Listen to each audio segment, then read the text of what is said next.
Okay, Senator Pia, please. Thank you. Good morning, Chairman, and good morning to all our guests, Secretary Tulfo, and the rest of the team. Just a few questions, comments, observations.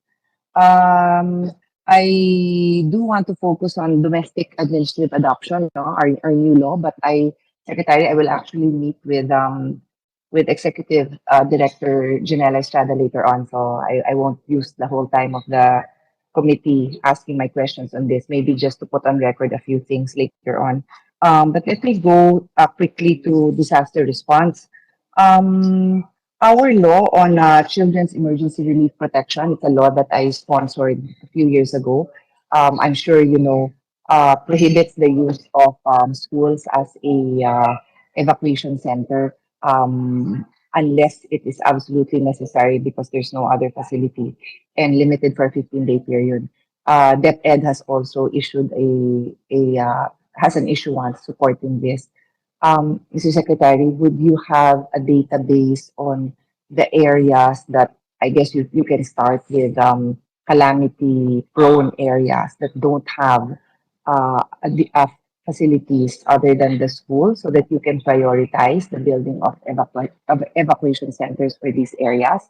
May ganun na ba tayo para makaiwas? Because this is directly aligned with our desire that the kids are all back in face-to-face school. So, importante talagang ma-address natin to because we will always have calamities, natural disasters, and they will always end up using our schools even though we don't want them to if we don't have other facilities.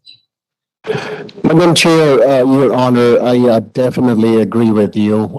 Kasi since time immemorial, the Philippines has been using school facilities, buildings as evacuation center, rehabilitation centers immediately after each calamity.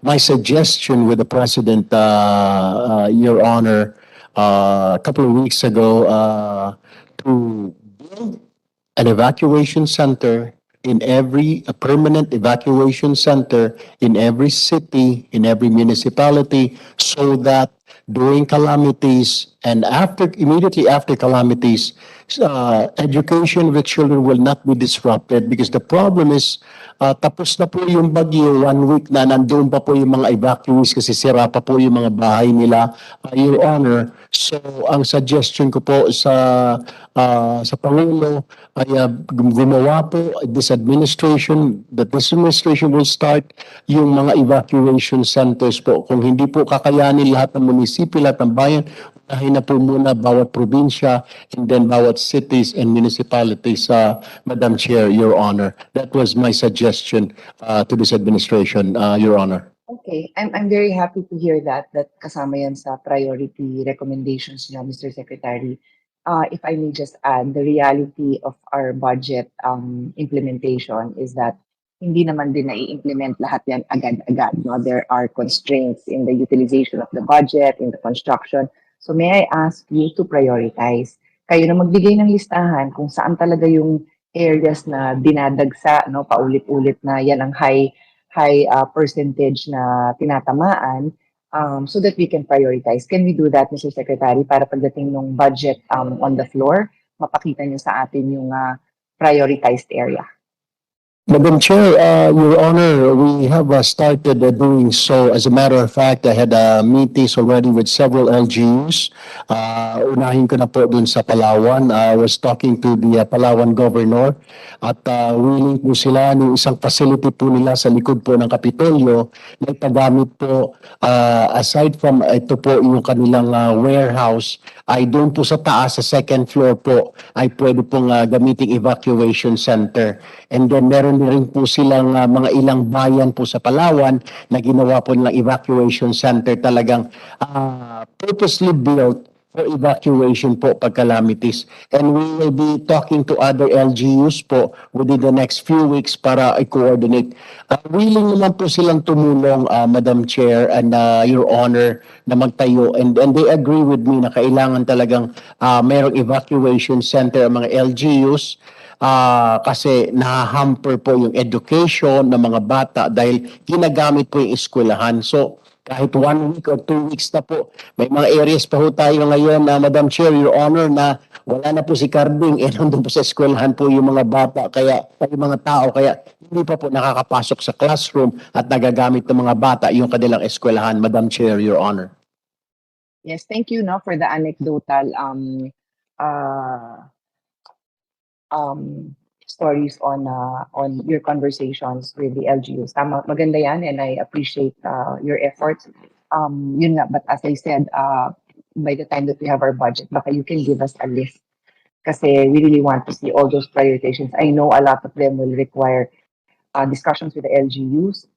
So at least makita natin yung prioritization para kung wala pa yan sa budget ninyo, makatulong din tayong lahat because it's really important that we get it done. Okay? Let me move on to our next topic. Mr. Secretary, I'm sure you've also been made aware by now that we have a shortage of social worker.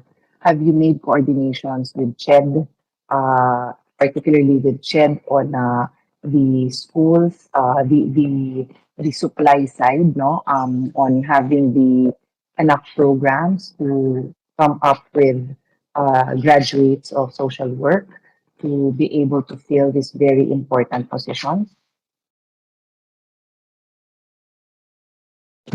Madam Chair, Your Honor, are you asking ma'am that kung may shortage po kami ng social worker? Am I correct, Your Honor? Well, actually, I already stated it. I said merong shortage, and I said I assume that Your Honor is aware that merong shortage kasi meron ho talagang shortage. Our social workers po are in demand all over the world. So pagkatapos natin mag-training, magpag-graduate ng social worker, there are very lucrative opportunities for them in other countries, just like our nurses. Siguro mas popular ang problem natin with our nurses going abroad. Ganun din ang problem natin sa social workers. So I was asking, I actually didn't even ask. I said, I assume that the secretary knows that there is a shortage and what is being done about this shortage. I will look into that, Madam Chair, Your Honor, to your question, Your Honor, regarding the shortage. Pero for now, I am not aware that we do have a shortage of social workers. Pero this is my plan, Your Honor, Madam Chair. Within the next few years or months, if we will have recruitment or job openings, I will definitely be looking for social workers, Madam Chair, Your Honor. Kasi po, DSWD is about social work. So, just like the DPWH, lahat po ng mga tao na doon po ay mga engineers, di po ba? So, but as well, dapat ang DSWD po ay punong-puno po ng mga social worker. Dapat dyan po talaga ang kailangan po namin. Pertaining naman po doon po sa mga studies, meron po kaming program with the Miriam College po para sa advancement of studies ng mga social workers po namin.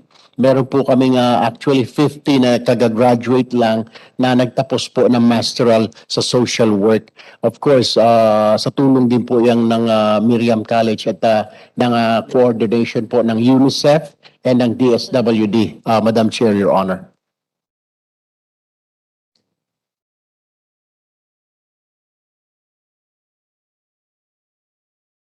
Yes, Senator Pia, sorry, nakamute po.